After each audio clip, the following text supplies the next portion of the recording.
फळाची अपेक्षा करू नकोस. कारण कारण फळ हे मिळणारच आहे. फळ हे मिळणारच आहे. मला काय सांगायचं बघा, मी काय सांगतोय महत्वाचं. अरे पायसदान दिलं आणि तो प्रसाद ग्रहण केला ना, प्रसाद ग्रहण म्हणून मी नेहमी सांगतो निघालच प्रसादवरून, जेव्हा एखादा महात्मा कुणी असेल आपल्या हातावर जेव्हा शेंगदाणे टाकतो, खडीसाखर ठेवतो, काहीतरी ठेवतो, तेव्हा तो प्रसाद पहिला आपण आपल्या मुखामध्ये घातला पाहिजे. हा झाला हातावरचा प्रसाद. आपण काय केला पाहिजे? आपण काय करतो? तोच प्रसाद आपण आणखी काय करतो? सगळ्या नाही, आपल्या खिशातलं द्यायचं असतं, आपल्या झोळीतलं द्यायचं असतं. पण हातावरचा प्रसाद मात्र, आणि जर कोणाला द्यायचाच असेल तर त्या आपल्या अर्धांगिनीला द्यावा, किंवा त्या अर्धांगिनीला आपल्या पतीला द्यावा. हे शास्त्र आहे, फलश्रुती मी तुम्हाला सांगतोय. आणि म्हणून फळाची अपेक्षा करू नका अशी भगवद्गीता सांगते, मी नाही सांगत. याचं कारण फळ हे मिळणारच आहे. कशावरून तुम्ही म्हणाल? बरं माहिती इथे सगळे प्रश्न विचारणार आहे. अगदी मनातल्या मनात कशावरून मिळणार आहे? आज पण आम्हाला अनुभव, अरे नाही, अनुभव घ्या ना. एक हातामध्ये चेंडू घ्या आणि आपण स्वतः तो चेंडू आपल्या हातामध्ये घेऊन जर तुम्ही भिंतीवर मारला, तो चेंडू कुठं आमच्या अंबादास महाराजांच्या अंगावर येणार का? किंवा हातात येणार का? आमच्या इथं अभंग महाराजांच्या हातात जाणार? तो भिंतीवर मारलेला चेंडू साधी गोष्ट आहे. हे अथपासून इथपर्यंत सर्वांना कळायला पाहिजे. बॉटम पासून टॉप पर्यंत सर्वांना कळायला पाहिजे. कुलगुरु वशिष्ठ सांगे नृपवरा. राजा दशरथाने विचारलं गुरुजींना, गुरुवर्य मी माझ्या राण्यांना, तिन्ही राण्यांना प्रसाद दिलेला आहे, फळ काय? धर्मशास्त्रे ऐसे डोहाळे पिसावे. राजा जा असती गरोदर तुझ्या कांता, तू काळजी करू नको. त्यांनी प्रसाद घेतला ना, त्या गरोदर झाल्या, त्या गरोदर राहिल्या. तुझं आता काम काय? आता काम तू जाऊन डोहाळे त्यांना विचार, काय तुमचे डोहाळे मी पुरवावे. या प्रसादाचं फळ सांगतो मी तुम्हाला.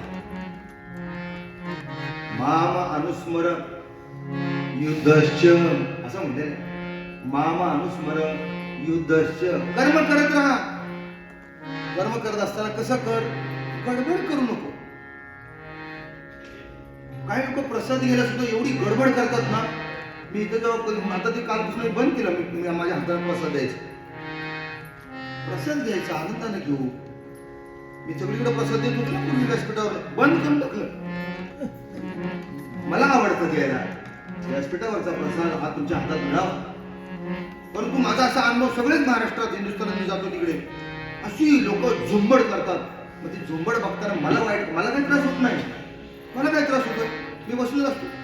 पण वाईट मला असं वाटतं की एकमेकाला जेव्हा ढकलतात ना, तेव्हा 3 तास केलेल्या कथेवर सगळं काय होतं? सियावर रामचंद्र की जय, पवन सुत हनुमान की जय, उमापती महादेव की जय. आणि म्हणून एक लक्षात ठेवा, प्रसाद मिळणारच आहे. प्रसाद मिळणारच आहे. घ्यायची नाही, करायची गरज नाही. आणि म्हणून सकाळी उठल्यापासून रात्री झोपेपर्यंत जे काय आपण करतो, जसं इकडं या 3 आणि अंजनी त्यानं तो प्रसाद ग्रहण केल्यानंतर इकडे तुम्हाला ज्योतिषाकडे हात दाखवायची गरज नाहीये. जसं प्रथमेश सकाळी आपण कौशल्य व्हायचंय. आपण या 7 दिवसामध्ये आपण कौशल्य. आणि झालं त्यांनी तिकडे प्रसाद घेतला, आता आपल्याला नको का प्रसाद? आपण कौशल्य व्हायचं. आपण कोण व्हायचंय? अजून आपण कोण व्हायचंय? सुमित्र व्हायचंय. काही आपण व्हायचंय. अंजनी माता आपण व्हायचंय. आणि त्या प्रसादाचा लाभ घ्यायचा आहे. कारण का? त्या प्रसादातून फळ मिळणार आहे, हे मला तुम्हाला सांगायचं. प्रसादातून फळ मिळणार. काय म्हटले? 5000 वर्षापूर्वी ह्याच अयोध्येत यांनी प्रसाद घेतला. आमचं काय, अरे आपल्याला घ्यायचं इथं 7 दिवस प्रसाद घ्यायचे आपल्याला, आणि हा प्रसाद घेण्यासाठी आपण इथं आलेलो आहोत. या प्रसादाचं फळ काय? या प्रसादाचं फळ एकच, रिॲक्शन. मग त्याच्यामध्ये कुणाचा गोड असेल, कुणाचा कडू असेल, रिॲक्शन. लक्षात ठेवा, अख्खा भाग दिला होता, म्हणजे पहिला भाग, त्यातला अर्धा भाग, त्या अर्ध्यातला अर्धा भाग, पण ती अशीच करून बसली, मारलीच झडप. कैकेयीच्या हातावर मारलीच झडप. म्हणून एक लक्षात ठेवा, कधी कोण आपल्या प्रसादावर झडप मारल, सदा सावध तो सदा सुखी, सावध तो सदा सुखी, सदा सावध तो सदा सुखी.